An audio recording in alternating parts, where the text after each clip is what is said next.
Chapter 1. It was Friday afternoon in the office of Babbitt Cars, Los Angeles. Charlie Babbitt was shouting on the phone. "But I have waited 5 weeks for these cars. Where are they?" On another phone, Charlie's secretary, Susanna, was talking to a customer. The customer wanted 6 Lamborghini cars, and he wanted them that day. Then a call came from the bank. Susanna put her hand over the phone.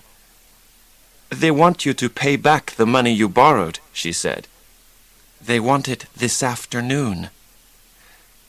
"Tell them I'll pay on Monday," said Charlie. Then he spoke into his own phone. "You can have the cars on Monday, sir." "Yes, I'm sure." "Thank you, sir." Charlie put the phone down and smiled for the first time in a week. Monday. And this was only Friday. He had the weekend to think of something to save his business. He looked over at Susanna, his Italian secretary. She was his girl, and she was so beautiful. Charlie loved every part of her little body, her big black eyes, her long brown hair. "Are you ready for our weekend in Palm Springs?" Susanna looked surprised. "We're still going?" "Of course," said Charlie. "Don't worry about this little problem. I'm going to make $80,000 from those cars." He smiled his best smile. "Not bad for 2 or 3 phone calls." They were driving through the desert when a call came through on Charlie's car phone. "Mr. Babbitt? Mr. Charles Babbitt?" It was a girl's voice. "Yes?" "I'm calling for Mr. John Mooney. He's your father's lawyer, here in Cincinnati, and I'm sorry, but it's bad news. Your father has died, sir." "Oh, no," Susanna said, her eyes on Charlie. But his face didn't change, and he didn't say a word. "The funeral is on Sunday, Mr. Babbitt. I've got his telephone number if you—" But Charlie was not listening. He just continued to look at the road in front of them. "Oh, Charlie," Susanna said softly, "are you all right?" He didn't answer. But a few seconds later, he turned off the road and stopped the car. "Sorry about the weekend," he said finally. "The weekend?" Susanna said. "Charlie—" Charlie did not look at her. "Look," he said quietly, "I hated my father, and he hated me." Susanna looked across at him. Charlie was only 26, but she thought he was the most handsome man in the world. He was tall and strong, with thick dark hair, and a wonderful smile. "Poor Charlie. That's very sad. My mother died when I was 2, and then it was just me and him." Susanna bit her lip and touched Charlie on the shoulder. "What happened?" Charlie was silent. Then he said, "Nothing I did was ever good enough for him." "I'm going with you to the funeral," Susanna said suddenly. Charlie smiled. "That's nice," he said, "but you don't need to." "I want to go," Susanna said. Charlie looked across at Susanna. "I forgot who I was talking to," he said, with a small, sad smile. Chapter 2. Charlie Babbitt walked away from his father's funeral without looking back. Getting into the car beside Susanna, he said, "We're going to stay in Cincinnati another night, okay?" There's something I have to do before we go." Charlie started the car. "Where are we going now?" Susanna asked. "East Walnut Hills."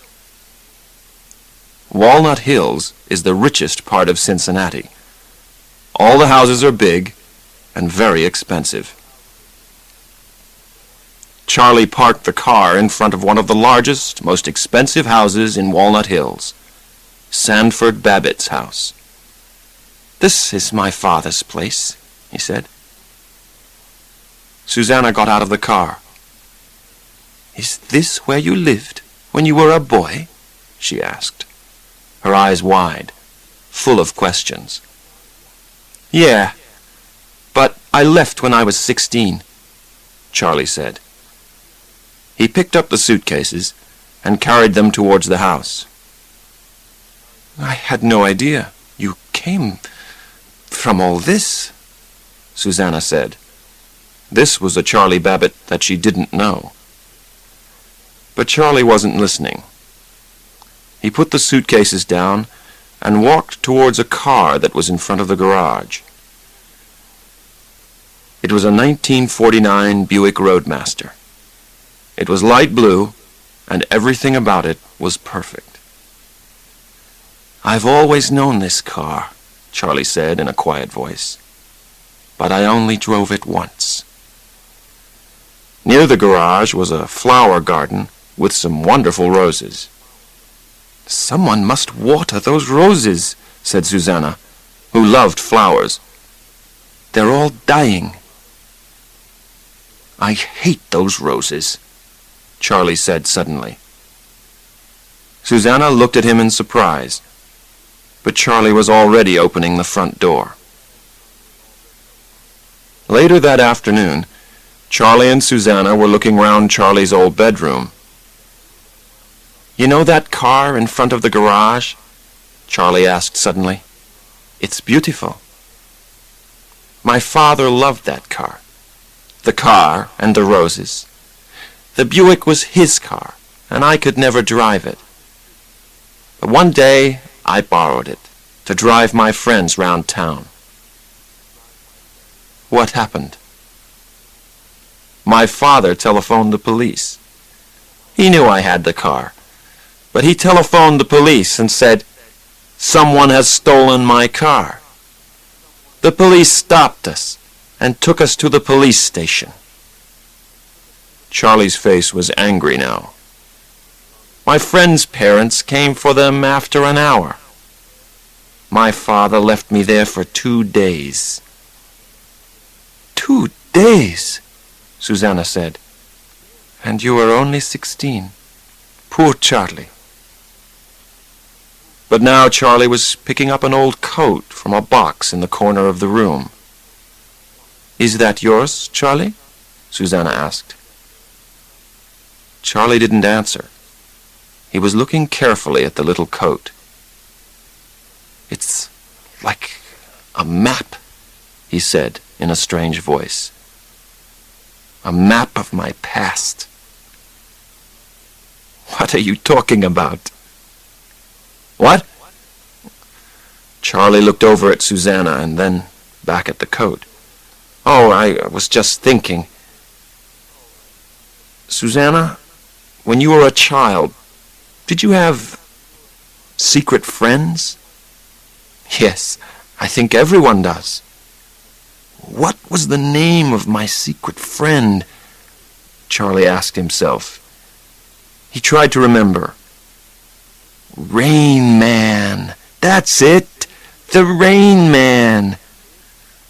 When I was frightened, I held this coat and listened to the Rain Man sing." He smiled. "That was a long time ago." Susanna laughed and touched Charlie's arm. "What happened to your friend?" "I don't know," Charlie said. "I just grew up, I think." He turned the coat around in his hands for a few seconds longer. Then he threw it back into the box. "Let's go and eat." Charlie Babbitt and his father's lawyer, John Mooney, met in the dining room that evening. Mr. Mooney put on his glasses and took some papers from his case. "Before I read the will," he said, "your father has asked me to read you a letter that he wrote to you. Is that all right?" Charlie did not want to listen to his father's letter, but he did want his father's money. "Of course," he said. Mooney opened an envelope and took out 2 pieces of expensive paper. "To my son, Charles Babbitt. Dear Charles," the lawyer began, "today is my 70th birthday. I am an old man, but I well remember the day that we brought you home from the hospital. You were the perfect child." "He wrote it," Charlie said, with a very small smile. "I hear his voice." "And I remember, too," Mooney continued reading, "the day you left home. You were so angry, and you had all these big ideas." The lawyer stopped reading. He looked up at Charlie, but there was no change in the young man's expression. Mooney did not look up from the letter again. "You did not write, or telephone, or come back into my life in any way. For all these years I have not had a son. But I want for you now what I always wanted for you. I want you to have the best life possible." John Mooney stopped reading and put the letter back into its envelope. The old lawyer seemed sad. Charlie did not say anything. He just sat there waiting for Mooney to read the will. Now Mooney picked up the will. Without looking at Charlie, he began to read. "To Charles Sanford Babbitt, I give my 1949 Buick. I also give him my roses." Charlie moved anxiously in his chair. He did not like what he was hearing. "I am leaving my home and all my money to someone who is very important to me. Because this person cannot use the money, a friend will look after the money for him." Mooney stopped reading and looked up. "I don't understand," Charlie said. "Your father's money, around $3 million, will go to someone who cannot use it," Mooney explained. "Another person will look after the money." So Charlie Babbitt was not getting his father's house or his father's money. "What's the name of the person who is going to get the money?" he asked. John Mooney put the will back into his bag. "The will says that I cannot tell you." Charlie was beginning to get angry. "Who is this person who's going to look after the money? You?" "No, it isn't me," Mooney said. The old lawyer stood up and picked up his hat. "Who is it then?" "I'm sorry, Charles," Mooney said. "I'm your father's lawyer. I can't tell you." He walked towards the door and then turned to face Charlie. "I'm sorry, son. I can see that you're upset, but—" "Upset?" Charlie jumped out of his chair. "I get an old car and some roses? Wonderful! And this man without a name, Charles, this secret person gets $3 million? Charles Sanford Babbitt. You want to be his son for 5 minutes?" Charlie shouted. "Did you hear that letter? Were you listening?" Charlie was so angry he could not continue speaking. "Yes, sir, I was," John Mooney replied, looking at Charlie straight in the eye. "Were you?" Chapter 3. Charlie wanted that $3 million. It was his money. But first, he had to know who was looking after it. Next morning, he went to his father's bank and talked to a woman there.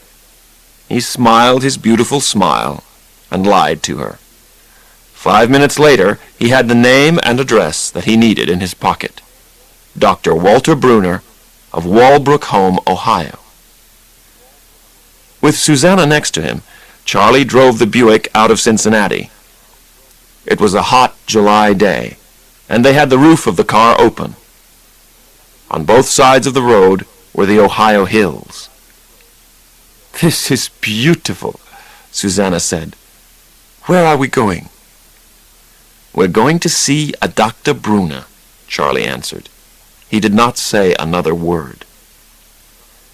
20 minutes later, Charlie slowed the car down and turned to the left. The new road was very narrow. On both sides there were big trees. "This is the place," he said. "Walbrook Home." "But why have we come here, Charlie?" Susanna asked. "It's something about my father's will," Charlie said. "It won't take long." On the way up to the house, they saw a strange man. There was paint all over his face, and he was smiling like a child. They got out of the car and walked up to the front door. A nurse came out to meet them. "I'd like to see Dr. Bruner, please." The nurse took them into a comfortable waiting room. "Could you wait here, please?"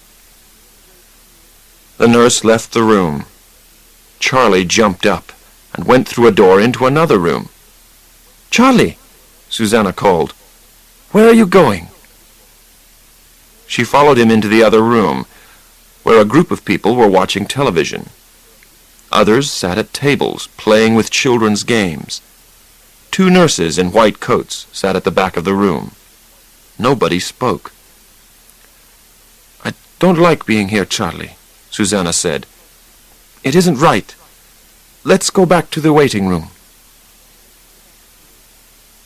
Dr. Bruner was a big man. He was about 56, with gray hair and a calm face. "Could you please tell me the name of the person who will get my father's money?" Charlie asked politely. "I'm sorry, I cannot tell you that." Just like Mooney. "Why is it a secret?" Charlie left his chair and went over to stand by the window. "Is this person an old girlfriend of Dad's?" From the window, Charlie could see the old Buick. Susanna was sitting in the back, enjoying the afternoon sun.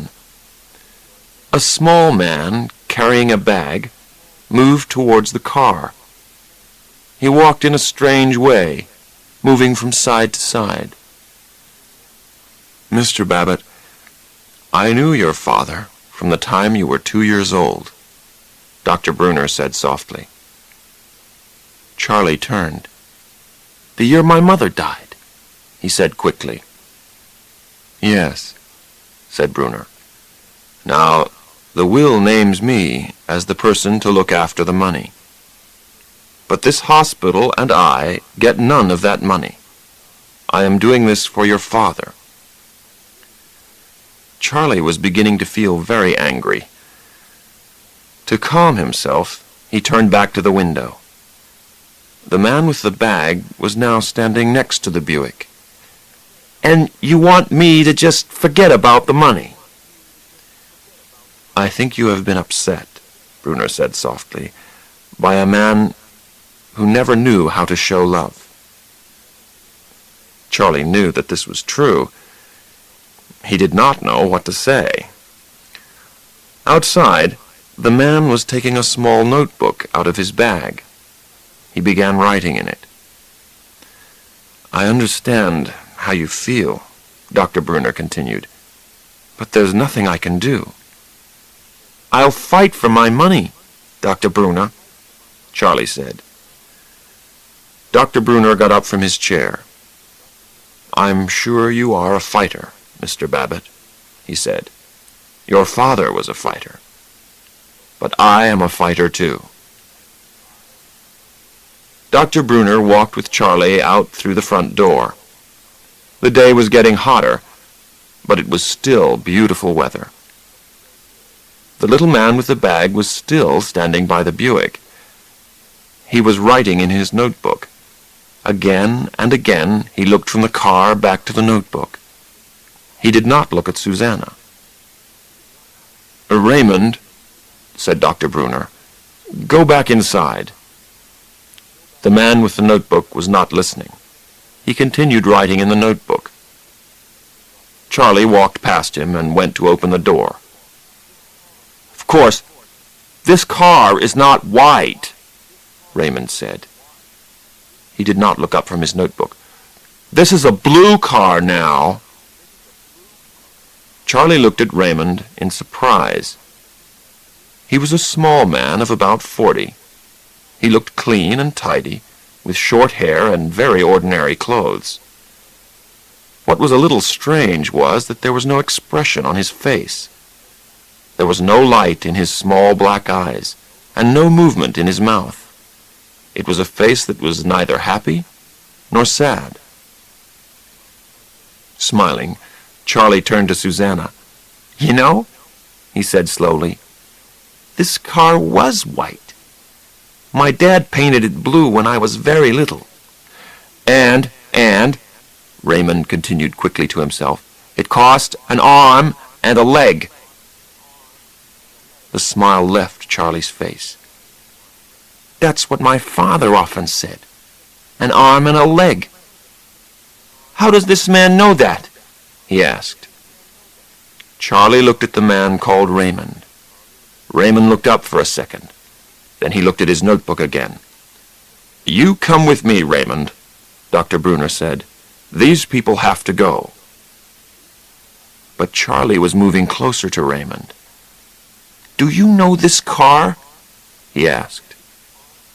A frightened expression came across Raymond's face. He looked at Dr. Brunner for help. "I don't know," he muttered. "Yes, you do know this car," Charlie said angrily. "Why do you know?" "That's enough, Mr. Babbitt," Dr. Brunner said. "You're upsetting him. You're—" "Charlie, please," Susanna said. Now Raymond looked from Susanna to Dr. Brunner. He began writing in his notebook and muttering to himself. "Babbitt, Charlie. Charlie Babbitt. Charlie Babbitt, 1961, Beechcrest Avenue." Charlie was astonished. "How do you know that address?" he asked. Dr. Brunner spoke quietly. "Because he's your brother," he said. "But I don't have a brother," the astonished Charlie said. "I never had a brother." Chapter 4. Charlie and Dr. Brunner walked through the flower garden and talked together. Susanna sat with Raymond, who was still writing in his notebook. "What can I tell you?" the doctor asked. Where to begin? "What does he write in that notebook?" "He writes down things that he thinks are dangerous. Things like bad weather reports." "Why does he do that?" "I think he writes dangerous things down to try and hide them. Raymond sees danger everywhere. Any change frightens him. That is why he always does things in the same way every day." "What do you mean?" "Raymond always eats the same way, sleeps the same way, talks the same way. Everything. But he's a person, your brother. In some ways, a very intelligent person." Dr. Brunner looked at Charlie for a second or two. Then he continued. "Raymond cannot have relationships with other people, and he cannot see the relationship between things. He talks to you, but he also talks to the car and the television. Everything is the same to him. Doctors call this sort of person autistic." Charlie thought about this. It was difficult to understand.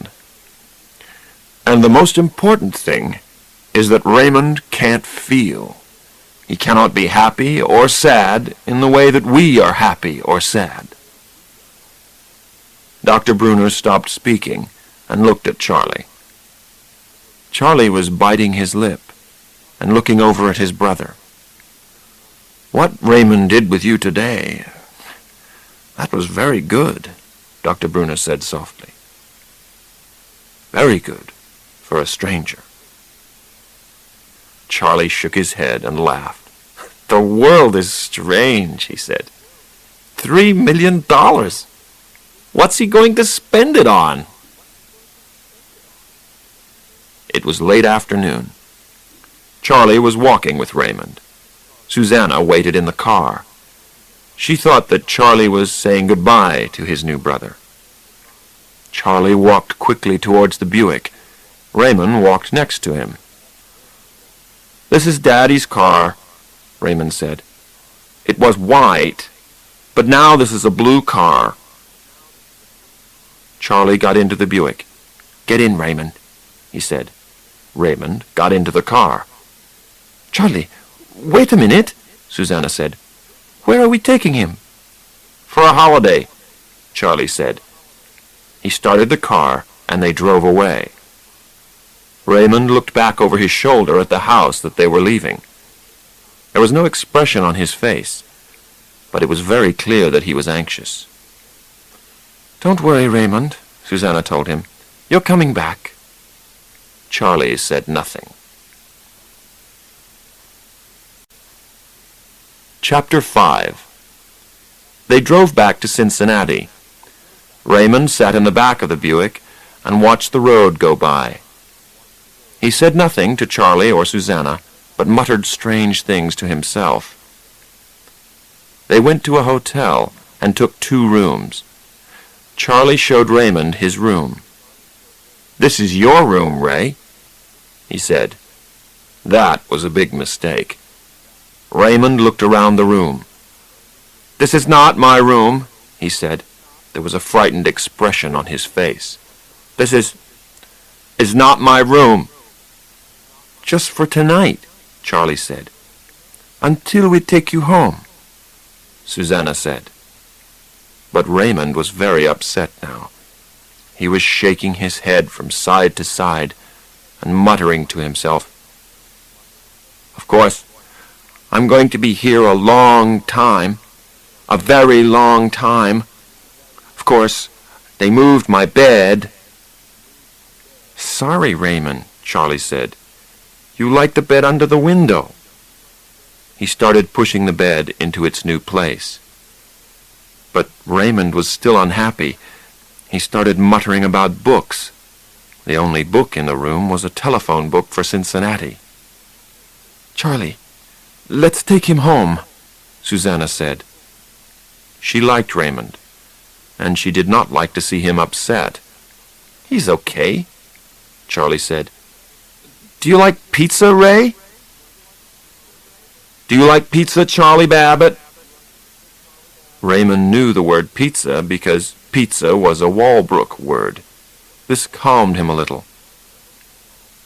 "I'll ask the hotel to send a pizza up to your room," Charlie said.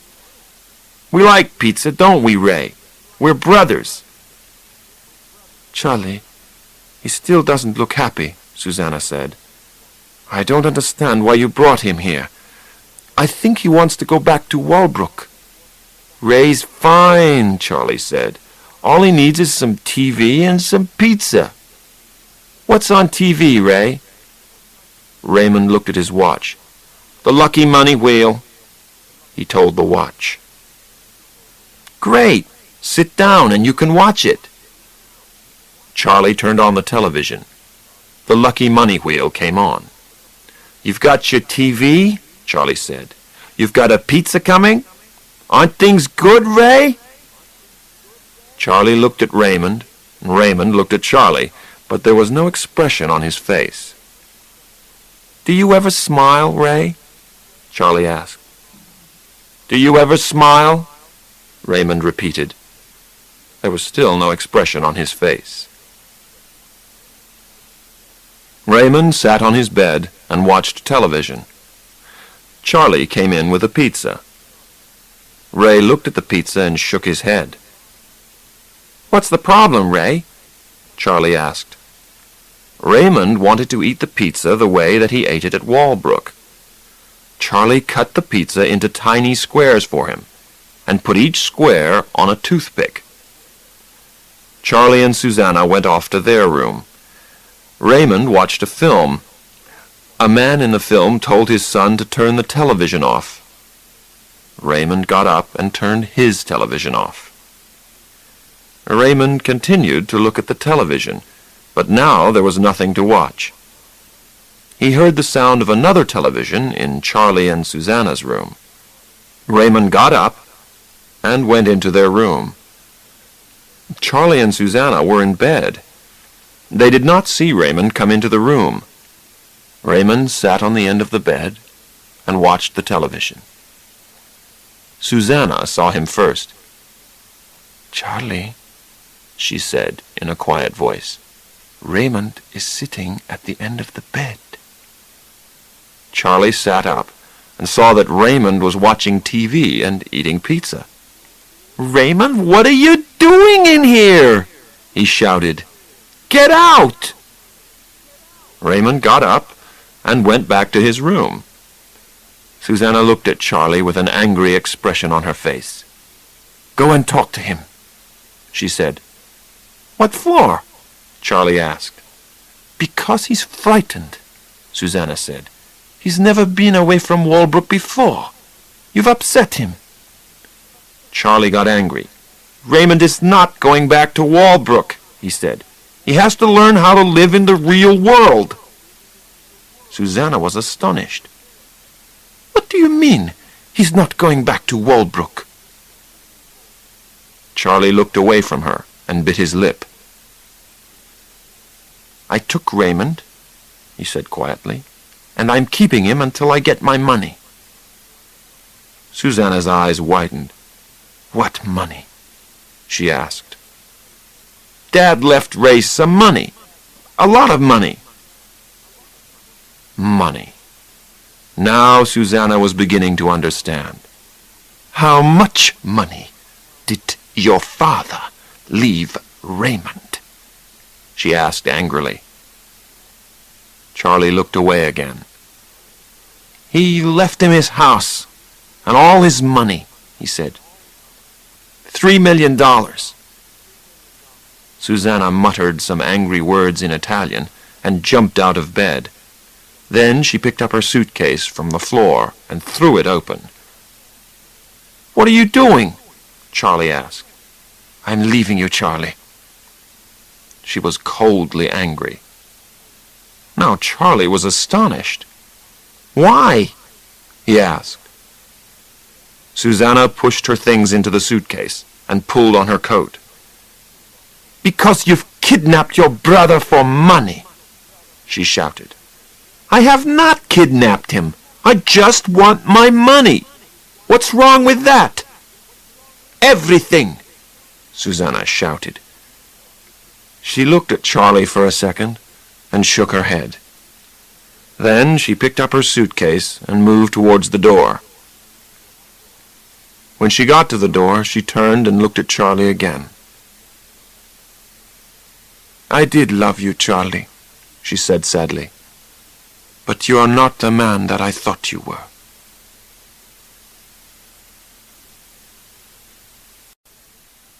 Chapter 6. The next morning, Charlie took Raymond to have breakfast in a cheap restaurant near their hotel. A pretty waitress came to their table. "Good morning," she said. Raymond read the girl's name on the front of her dress. "Sally Dibbs," he said suddenly. 460192. Sally Dibbs was astonished. "How do you know my telephone number?" she asked. Charlie was also astonished. He looked at Sally and then at Raymond. "How do you know our number, Raymond?" he asked. "A telephone book," Raymond muttered. "In the hotel. A telephone book." "You read the telephone book?" Charlie said. He turned to the waitress and laughed. He remembers things," he said. Then he asked Raymond what he wanted for breakfast. "This is Tuesday," Raymond said. "Breakfast is coffee and cakes." "That's fine," Charlie said to the waitress. "We'll have coffee and cakes." The waitress went to get the food. Suddenly, an anxious expression came across Raymond's face. "Where are the toothpicks?" he asked.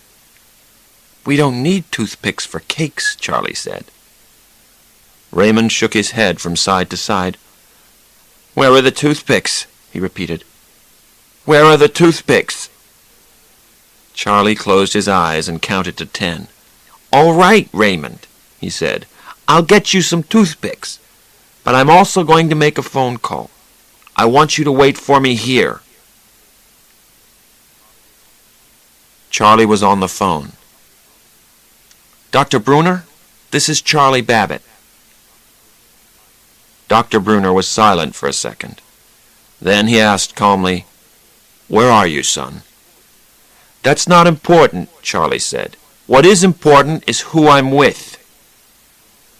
"You have to bring Raymond back, Mr. Babbitt," the doctor said. "Yes, I will," Charlie said. "When I get my $1.5 million, sir. All I want is my half of the money." "I can't do that, Mr. Babbitt. You know I can't." Charlie turned to watch Raymond. He wasn't at their table. Then he saw him. Raymond was looking all round the restaurant. He still did not have his toothpicks. "Bring him back, Mr. Babbitt," Dr. Bruner repeated. "Bring him back now." "I have not kidnapped him," Charlie said. This was something which worried him.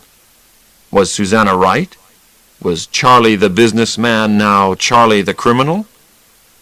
"I know you haven't kidnapped him," Dr. Bruner said.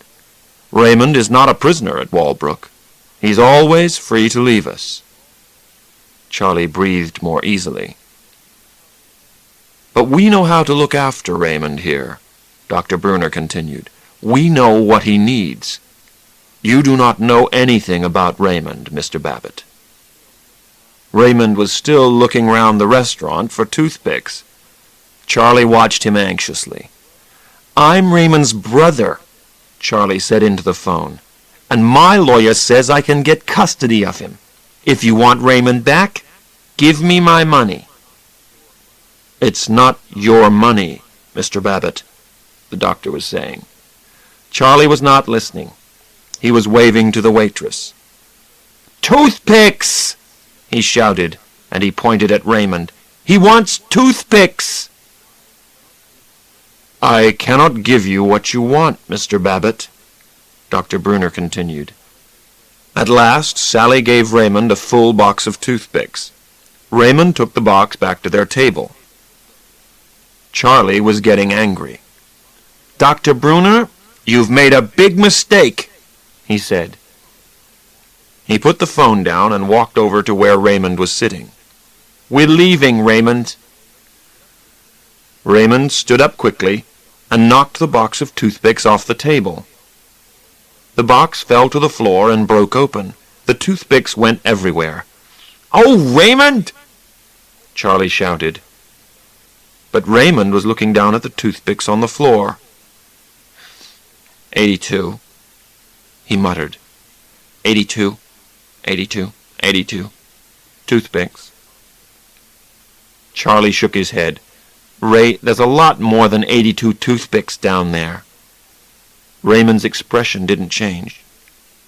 82, 82, 82. Of course, that's 246 toothpicks. Charlie turned to Sally Dibbs. "How many toothpicks in the box?" he asked. The girl picked up the box and read the number off it. 250. Charlie smiled at his brother. "That was very close, Raymond," he said. "Come on, let's go. We're going to the airport. I have to go back to Los Angeles." As they walked to the door, Sally Dibbs called after them. He was right. There were 246 toothpicks on the floor. The other 4 are still in the box. At the airport, Charlie telephoned his office. The news was not good. Both the bank and the customer for the Lamborghini cars were still very unhappy. Charlie needed to get back to Los Angeles fast. Charlie picked up his bag. "Okay, Raymond," he said. "We've got to move quickly. Our plane leaves in 6 minutes. Look, there it is out there." Charlie pointed out through the window at the plane. Raymond suddenly looked very anxious. "Crash," he muttered. "That plane crashed in August 16th, 1987. 156 people were... They were all..." "That was a different plane, Ray," Charlie said. "This is a beautiful plane. This one is safe." "Crash," Raymond muttered. "Crash and burn." Charlie did not know what to do. They had only 4 minutes to catch the plane. "We have to fly home, Ray," he said. "It's important. What did you think we were doing here? This is an airport. This is where they keep the planes. Come on." Charlie put his hand on Raymond's arm. Raymond put his hand to his mouth and bit it. Then he screamed and began to shake all over. For a second, Charlie just looked at his brother with an astonished expression. Then he saw that he had to calm Raymond down.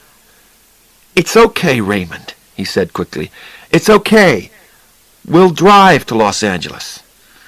It will take 3 days, but we'll drive. No planes."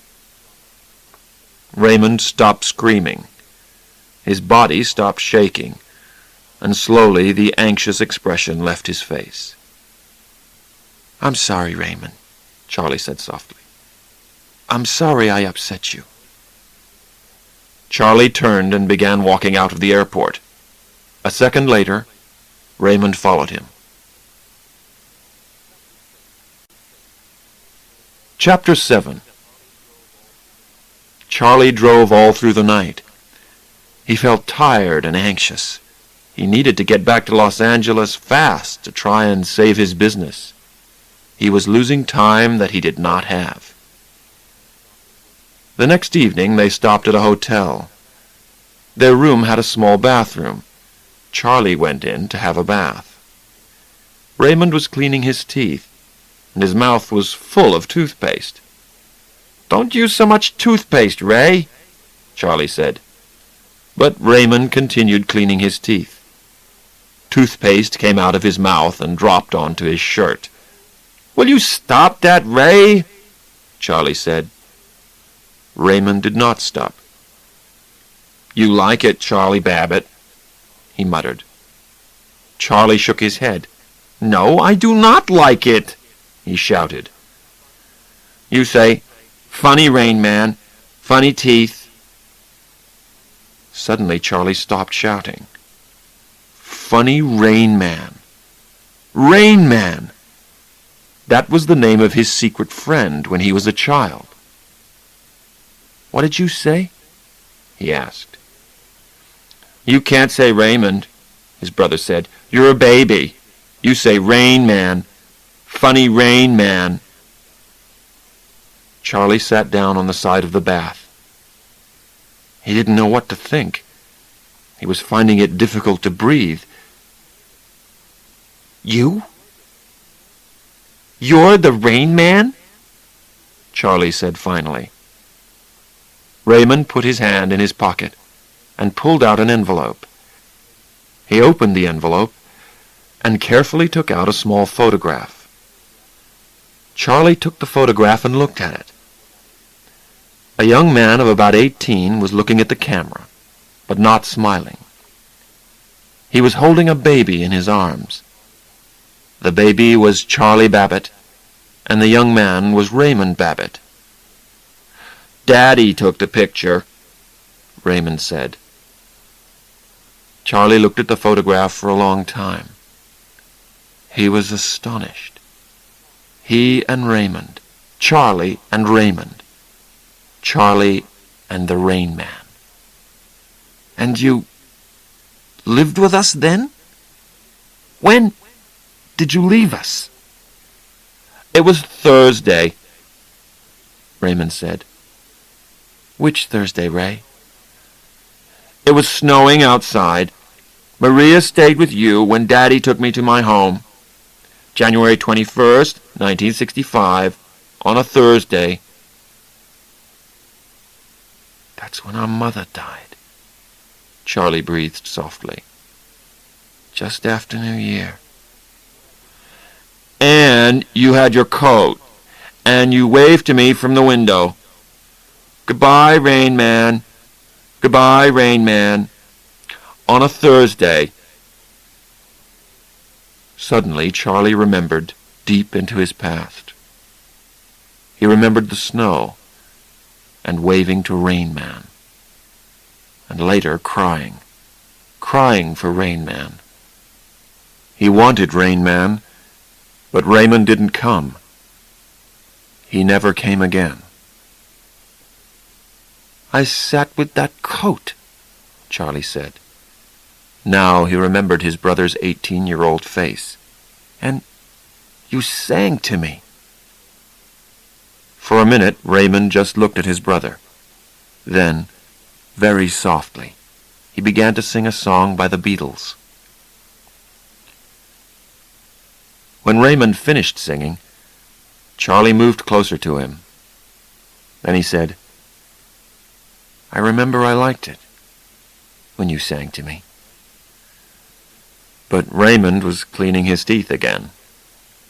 Charlie picked up the photograph and muttered something about how nice it was. Then he put it down on the side of the bath and turned on the water. Suddenly Raymond began to scream. No! No! No! No! Charlie looked up and saw a terrible expression on his brother's face. Raymond was looking down at the water. It's burning him! He screamed. Quickly, Charlie turned off the water. He remembered it all now. His brother giving a 2-year-old boy a bath that was too hot. Sanford Babbitt screaming, He's burning Charlie! He's going to kill him! That was why his father sent Raymond to Walbrook. That was the end of the relationship between Charlie and Rain Man. And poor Raymond remembered it all. It's okay, Ray, Charlie said softly to his brother. It's okay, man. I didn't burn. I'm fine. It was late. Raymond was sleeping on one of the 2 beds in the hotel room. Charlie lay on the other bed and smoked a cigarette. He felt very tired and very sad. He needed someone to love, someone who loved him. He needed Susanna. Charlie pulled the telephone towards him. Hello? Hello, it's me, Charlie, he said softly. There was no answer. I just want to hear that our relationship is not... Charlie waited for Susanna to say something. When she still did not speak, he said, I'm frightened that it's finished between us. Finally, Susanna spoke. Don't ask me today, Charlie. You won't like my answer. Give me some time. I'm going to get custody of Ray.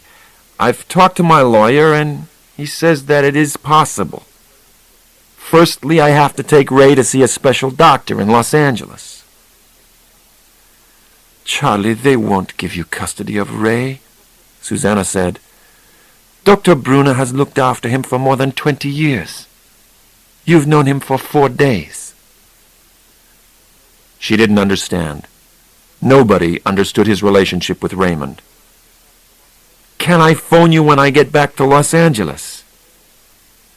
Susanna didn't say yes, but she didn't say no either. Chapter 8. The next morning, Charlie heard more bad news from the office. They were taking the Lamborghinis away, and Charlie had very little money left. He was paying for everything with his American Express card. Charlie and Ray sat together in the hotel restaurant. At the next table there was a group of 20 businessmen. They were finishing their meal and asked the waitress for the bill. Raymond looked over at the table. It was full of plates and cups and different bits of food. "Of course, that bill is $93.40, Raymond said. Charlie laughed. "How can you know that, Ray?" $93.40, Raymond repeated. The waitress returned with the bill. Charlie read over her shoulder. The bill was for $93.40. "How do you do it, Ray?" Charlie asked. "You can remember every number in a phone book.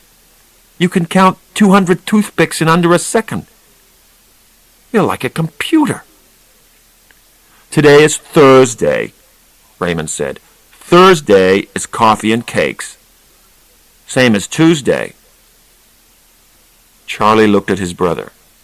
Suddenly, he had an idea. A really great idea to end all his money problems. "Raymond," he asked his brother, "have you ever played cards?" The next day, they arrived in Las Vegas. Charlie bought new suits for Raymond and himself. He also bought Raymond a television the size of a small clock. Then he showed his brother how to play cards. "Do you understand how to play now, Raymond?" "I count cards," said Raymond. "Yes, but you must never say that." They went into the Golden Casino at 4 o'clock in the afternoon. They sat down at one of the card tables.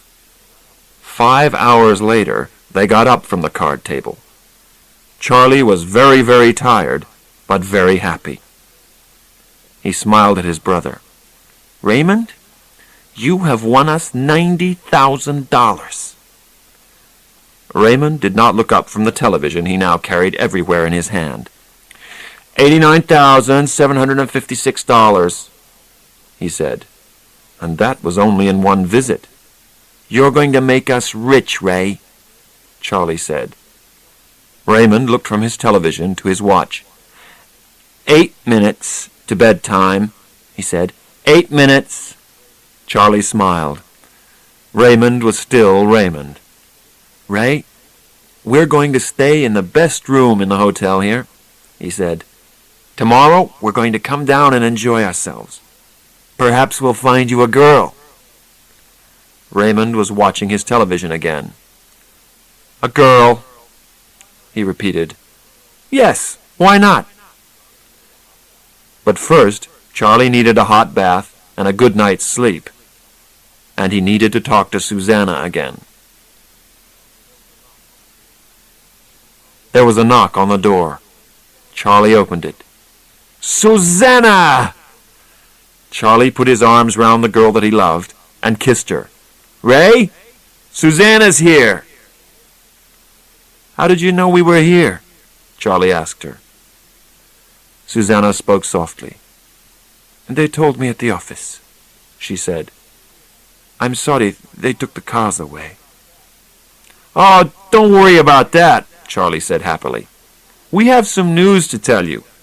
Ray, tell Susanna what we've done."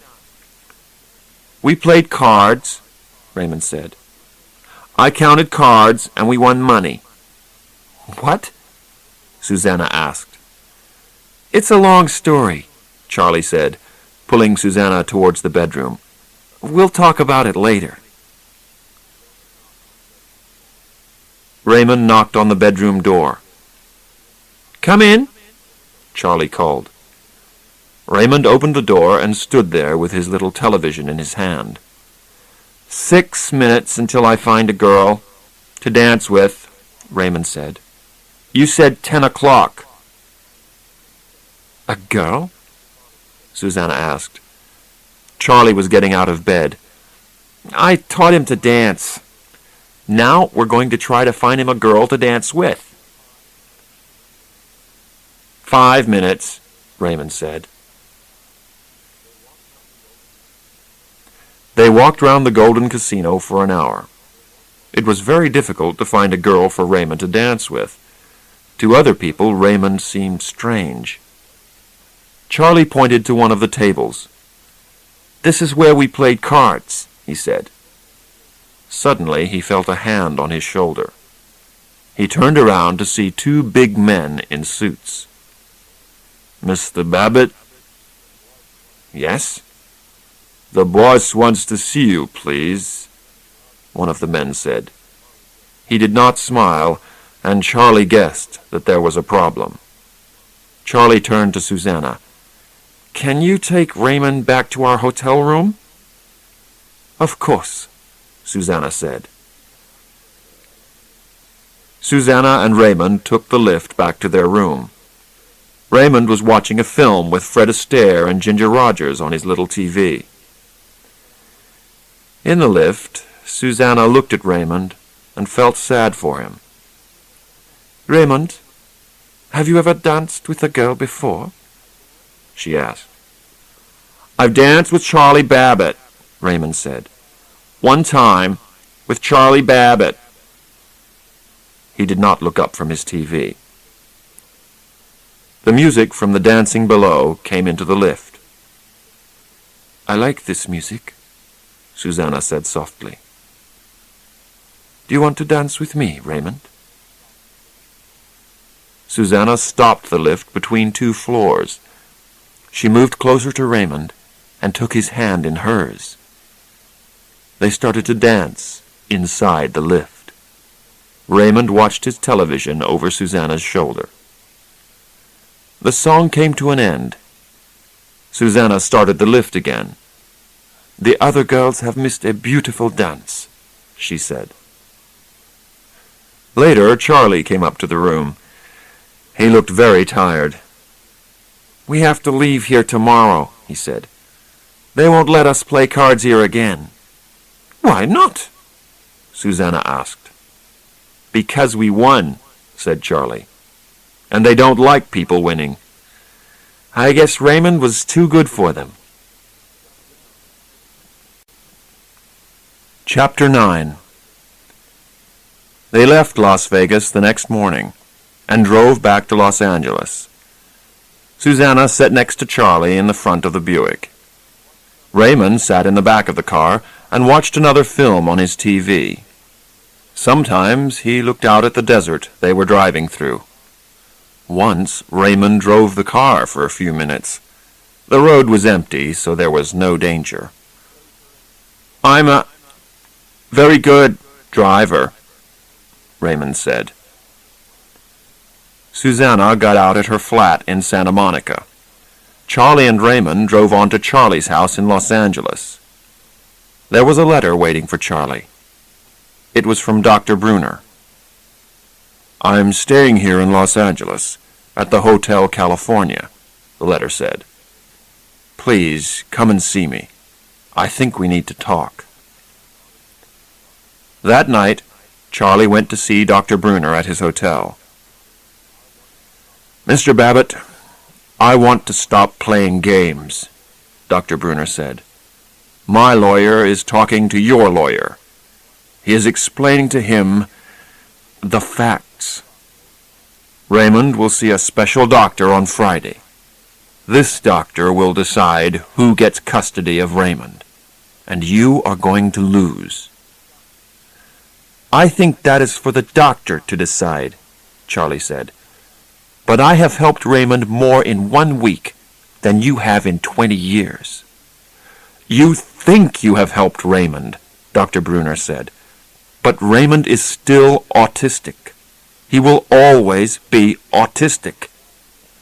Neither you nor I can change that fact." Charlie turned to go. "I'll see you on Friday, Dr. Bruner." "Don't you understand, Charlie? Dr. Brunner called. "Even if they give you custody of Raymond, you will not get your father's money. I don't have to pay you anything." "Goodbye, Dr. Brunner," Charlie said, walking away. Dr. Brunner called after him, "I'll give you $250,000 to have Raymond back now." Charlie stopped walking and turned round to face the doctor. He shook his head. "I don't want your money, Dr. Brunner," he said. "I want my brother." Friday came. Dr. Marston sat at his desk. Next to him was Dr. Brunner. In front of him were Charlie and Raymond. The two brothers were both wearing suits. "There's no easy way to say this, Mr. Babbitt," Dr. Marston began. He did not need to continue. Charlie understood. "You're sending Raymond back to Walbrook," he said. "They can look after him there," Dr. Marston said. "They understand Raymond's problems." "But Raymond has changed," Charlie said angrily. "He has only been 7 days with me, and already he is getting better. And you don't like that." Dr. Marston and Dr. Brunner sat silently for a minute.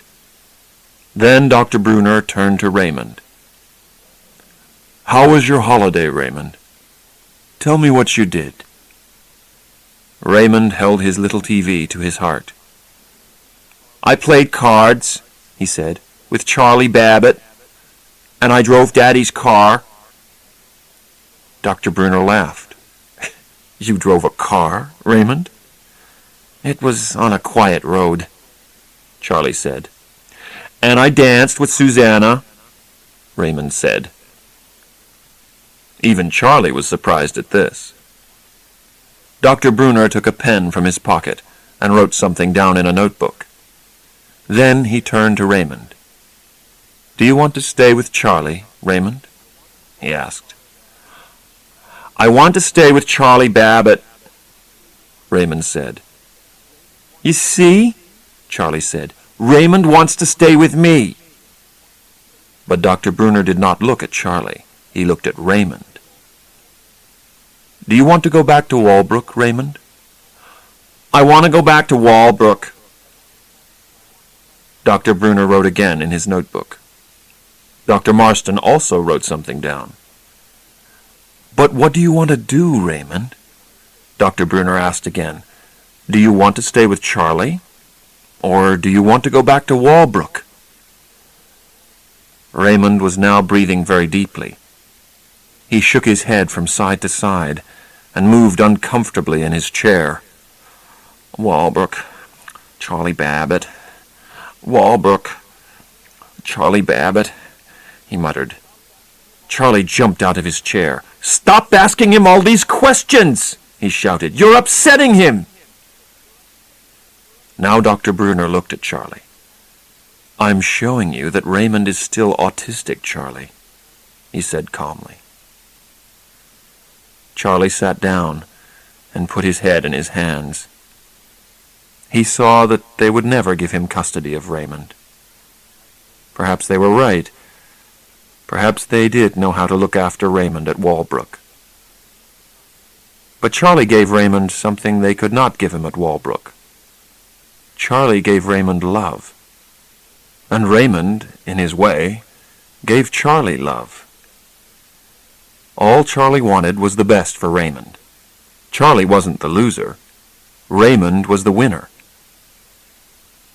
"Ray, they want you to go back to Walbrook," Charlie said slowly to his brother. He looked up at the two doctors. "Can I visit him?" Dr. Marston turned to Dr. Brunner for an answer. "Of course," Dr. Brunner answered. "We would like you to." Raymond took out his photograph. It was a lovely picture of the 18-year-old Raymond and the 2-year-old Charlie. Rain Man and Charlie. Brothers. Raymond handed the photograph to Charlie. Charlie began to cry softly. "Are you all right, son?" Dr. Brunner asked. Charlie looked up and smiled. Then he turned to his brother. "I'll come to see you, Ray," he said. "And you can drive Dad's car when I visit." "I'm a very good driver," Raymond said.